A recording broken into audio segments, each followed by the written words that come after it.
Hello friends, मेरा नाम है हितेश और मैं आज एमपीपीएससी का जो मेरा सिलेबस डिकोडिंग वाली सीरीज़ चल रही है उसमें यूनिट नंबर 7 की बात करूंगा। तो यूनिट नंबर 7 में जो आपका टॉपिक देखे रखा है विज्ञान एवं पर्यावरण। ठीक है, नाम तो इसका बहुत ऐसा विज्ञान और पर्यावरण छोटा सा देखे रखा है, लेकिन इसमें जो टॉपिक्स है वो 10 टॉपिक है पूरे। ठीक है, और 10 टॉपिक भी जो है वो किसी एक सब्जेक्ट के नहीं है, मतलब बहुत सारे सब्जेक्ट मिक्स कर दिए, जैसे कृषि है ना, बायोलॉजी और फिजिक्स केमिस्ट्री तो है ही, पर्यावरण, न्यूट्रिशन, खाद्य प्रसंस्करण, ठीक है, और स्वास्थ्य भी है, स्वास्थ्य नीतियों, स्वास्थ्य कार्यक्रम और प्रदूषण है ना, ये सारे टॉपिक मिक्स कर दिए हैं। और ये सिलेबस का एक जगह कंटेंट भी मुझे मेरे ख्याल से मार्केट में अवेलेबल नहीं है ठीक से, है ना। तो आपको मुझे पता है बहुत प्रॉब्लम्स हो रही होगी, तो मुझे क्या लगता है कि इसका आपको एक बेसिक रीडिंग आपको पहली तो करनी चाहिए सारे टॉपिक्स की, है ना। आपको इस टॉपिक से बाहर नहीं जाना है, सबसे पहली मेन चीज़। अगर आपने इस टॉपिक में एक भी सब्जेक्ट आपने ले लिया, जैसे मैं फिजिक्स केमिस्ट्री की बात करूं या इन्वायरमेंट की बात करूं, तो ये खुद ही एक बहुत बड़ा सब्जेक्ट है ना, बहुत वास्ट सब्जेक्ट है। आपको एक पूरी बुक इसको लगेगी, है ना, एक सब। लेकिन अपन को प्रीलिम्स निकालना है ना, सिलेबस ख़त्म नहीं करना है। तो आपके पास 10 यूनिट्स है पूरी, ठीक है, उसमें से आप छोटी छोटी यूनिट्स पहले पकड़िए, है ना। ये 7th यूनिट बहुत बड़ी यूनिट है, तो इसको अलग तरीके से तैयार करने की ज़रूरत है ना। इसके आप नोट्स आए तो बना सकते हो या नहीं बना सकते, लेकिन जो बेसिक बुक्स है ना, जो कोई भी टॉपिक है, तो आपको पूरी बुक नहीं ख़त्म करनी है, पूरा सिलेबस नहीं ख़त्म करना है उस सब्जेक्ट का, है ना। जो टॉपिक दिया है सिर्फ वही आपको कवर करना है, उसके अलावा मत करिए, मेरा सजेशन रहेगा। आने क्वेश्चन मैक्सिमम 10 आ सकते हैं, है ना, मुझे ऐसा लगता है। इससे ज़्यादा 10 क्वेश्चन से ज़्यादा मुझे नहीं लगता आएगा, ठीक है।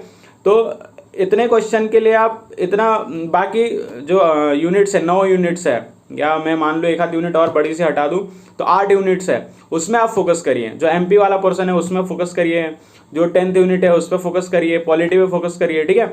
लेकिन इस सब्जेक्ट को इतना बर्डन की तरह लेने की ज़रूरत नहीं है। सबसे पहली बात, इसको आप थोड़ा लाइटली लीजिए, है ना। एमसीक्यूज भले ही सॉल्व करिए, आपको सारे जितने टॉपिक्स है, देखो सबसे पहली बात यह है कि इन टॉपिक से बाहर नहीं जाना है ना। दूसरी चीज़, इनको भी डीप में नहीं पढ़ना है, इतना ज़्यादा डीप नहीं पढ़ना है कि इसी में खो जाओ, क्योंकि एक टॉपिक है, बहुत बड़ा टॉपिक है ये, है ना। अगर ये प्रमुख वैज्ञानिक संस्थानों की बात की जाए तो यही खत्म नहीं होगी, है ना, एक टॉपिक के कर, इसमें पूरे 10 टॉपिक दे के रखे हुए है ना। तो एक एक टॉपिक को लीजिए, उसके एमसीक्यूज लगाइए और उसको एक सरसरी नज़र से पढ़ लीजिए, है ना। समझ में आए तो ठीक, नहीं आए तो कोई दिक्कत नहीं।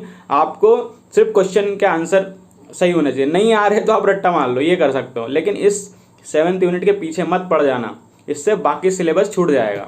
और आपको सिर्फ 80 क्वेश्चन सही करने, 75 से 80 क्वेश्चन तक पहुंचने हैं। बाकी जो 20 क्वेश्चन है वो गलत भी करने हैं आपको, ठीक है। तो आप 80 क्वेश्चन पे फोकस करिए। इस यूनिट को आप सिर्फ रीड करिए, है ना। इसमें से आप क्वेश्चन देखो, बहुत सारी चीज़ें होती है, किसी का कोई पोर्शन अच्छा होता है, किसी को कोई पोर्शन ऐसा होता हो सकता है किसी का बायो अच्छी हो, है ना, फिजिक्स केमिस्ट्री नहीं अच्छी हो, तो आप बायो पे फोकस करिए, ना कि फिजिक्स केमिस्ट्री भी आप डीप पढ़ने की कोशिश करिए। यूनिट के मैं कुछ इंपॉर्टेंट टॉपिक्स की बात कर लो, तो जो मुझे इंपॉर्टेंट लगता है और जो आपको कर लेनी चाहिए, है ना, बाकी आप एक बार रीड कर सकते हैं।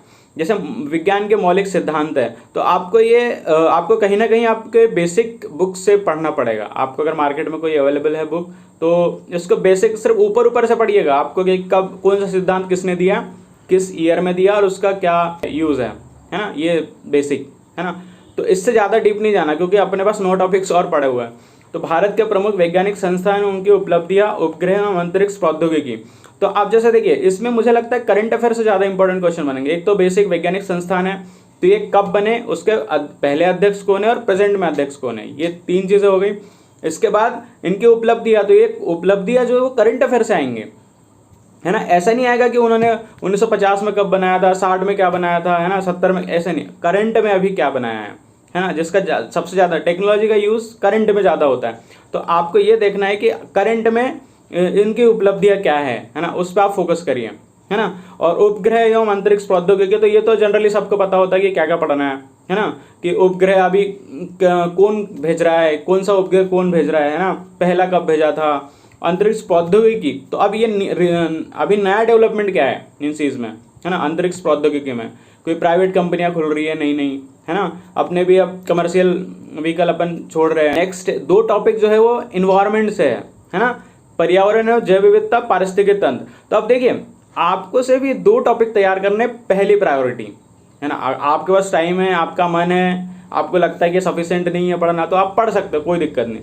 लेकिन इस टॉपिक को आपको कवर करना है और अच्छे से कवर करना है, ठीक है। ये 2 टॉपिक, पर्यावरण, जैव विविधता और पारिस्थितिकी तंत्र, इसमें से बेसिक क्वेश्चन भी बनते हैं और अभी लेटेस्ट में क्या चल रहा है ये भी क्वेश्चन बनते हैं, है ना। सम्मेलन कब हुए और ये सब चीज़ें जो होते हैं, समझौते, पेरिस समझौते, क्लाइमेट चेंज और सब चीज़ें। नेक्स्ट टॉपिक है पोषक आहार एवं पोषक तत्व। तो अब ये बेसिक आपको लूसेंट में मिल जाएगा, है ना आपके। लेकिन बेसिक इसके क्वेश्चन सही होने चाहिए, है ना। बेसिक जो क्वेश्चन पूछते हैं, विटामिन पूछते हैं, है ना, और प्रोटीन और कार्बोहाइड्रेट ये सब चीज़ें, न्यूट्रिएंट्स जितने भी होते हैं, है ना, ये सारी चीज़ें ये आपका कवर होना चाहिए, ठीक है। लेटेस्ट में से योजना ही आएगी, इससे ज़्यादा कुछ क्या आएगा इस टॉपिक में, ठीक है। मानव शरीर की संरचना, आप देखिए इतना छोटा सा इसमें देखे लगा, 3 वर्ड का टॉपिक देखे रखा, मानव शरीर, और है कितना वास्ट, है ना।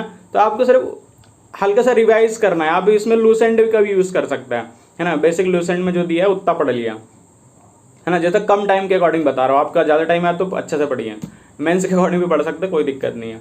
लेकिन अगर आपको अभी प्रीलिम्स निकालना है तो ये जो टॉपिक्स है इसको आप ऊपर से पढ़िए, या थोड़ा अगर जिस टॉपिक आपका स्ट्रांग है उस पर ध्यान दीजिए, वीक पे रहने दो, उसमें तुक्के लगा सकते हो, क्योंकि बाकी सिलेबस और पढ़ा हुआ है, आपके 9 यूनिट्स बचे हुए हैं, है ना। तो ये हो गया कृषि उत्पाद तकनीक, है ना। तो ये क्या होता है कि आप करंट है, एकदम लेटेस्ट, अभी क्या चल रहा है ना। ये ट्रेडिशनल नहीं पूछेगा, ये लेटेस्ट ही पूछेगा। तो आप इसको गूगल में सर्च करिए, है ना, कैसा क्या चल रहा है, कौन से कंट्री में। अब जैसे आपने देखा होगा कि ये वो वर्ल्ड हिस्ट्री में से क्वेश्चन आता है कि कौन सा कंट्री क्या प्रोडक्शन कर रही है ना, तो वो तकनीकें भी यहाँ पे भी लिंक करेगा वो, ठीक है। खाद्य प्रसंस्करण, तो ये एमपी का मुझे लगता है कि इसमें ज़्यादा इंपॉर्टेंट है, एमपी के क्वेश्चन बन सकते हैं, है ना। खाद्य प्रसंस्करण के क्षेत्र में अपना क्या योगदान चल रहा है, और इसमें आप बजट में भी देख सकते हैं कि क्या क्या प्रावधान किए गए। स्वास्थ्य नीति और स्वास्थ्य कार्यक्रम, है ना। तो ये तो आपको योजनाएं पढ़नी है, चाहे प्री हो चाहे मेंस हो, है ना। और ये वाले इसमें कैसे भी क्वेश्चन बन सकते हैं, है ना। कब बनी, उसके उद्देश्य क्या है, लाभार्थी कौन है ना, कुछ भी क्वेश्चन बन सकते हैं। तो इसको आप थोड़ा देख लीजिए, कहीं एक जगह योजनाएं आप कलेक्ट कर लीजिए, या कहीं मिल रही हो तो वो ले लीजिए।